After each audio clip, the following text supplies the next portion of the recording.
لله رب العالمين ثم الصلاة والسلام على رسول الله صلى الله عليه وسلم على ليها جود دولة بنتلاند قدوميها محكمة الدرجة كواد قبل كنوغال سراكيش عيدمدا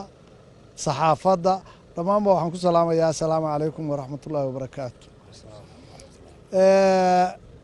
سيدا محكمة دو يحراريو وشيغين وحاني ووحدة كان لغو هالليغيو caafimaadkiisa lagu baabi'inayo qof kasta inuu ka waantoobaa la rabaa dagaalka ciidamadana waxaan amrayaa inay dagaal la galaan qofka soo keena waa la yaqaanaa laga bilaabo berrita in la doono dadka keenayaasha dumarka kabarada fariista in la soo qabto kabarada in la soo qabto la soo xereeyo la jajabiyo dagaal in lagu qaado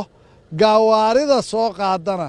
dawladda waxaan ka sugaynaa ilaahay idankiis waa wada hadlaynaa go'aan degdeg ah laga soo saarayaa baabuurka in qiimihiisi qiimo ku dhow la ganaaxo ayaanu codsanayaa in naloo oggolaado cid kasta oo ku lug lana waa dembiile waa la qabanayaa dumarka kabarada fadhiya waa la qabanayaa haddaydan dayn waa layni qabanayaa qof walbow ka waantow ilaahay baa irsa ku siinaya ka waantow waa xaaraan maxkamad baa la keenaya waana la soo qabanaya maxkamad baana la keenaya nimanka bahasha keena oo mulkiilayaashaana waa la yaqaanaa horeyna waa uga wada hadalay ciidanka booliisku dhammaanba inay soo qabtaan sharcigaa la waafajinaya kuwa fakada iyagoo maqan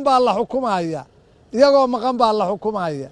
mana lagu daynayo waa la yaqaanaa baalkaa waa xaaraan hadda xashiish iyo khamru la mid yahay ninka gadaya iyo islaanta gadaysaayo xashiish iyo khamru la mid yahay iyagoo khamro lagu qabtay baa sharciga laga soo qaadaya wax xaaraana qofka qaanuunka ku xadgudba qodobkiisaa la marinaya waxaan leeyahay ciidamadu meel ay joogaanba waa inay dadka kabarada jooga iyo kabarada waa in la suuliyaa guryaha la geeyo waa la yaqaanaa waa lala wareegayaa haddii ilaahidmo guryaha la geeyo baabuurta qaada kulli waa lala wareegaya hadda qofna la iima sheegin hadhi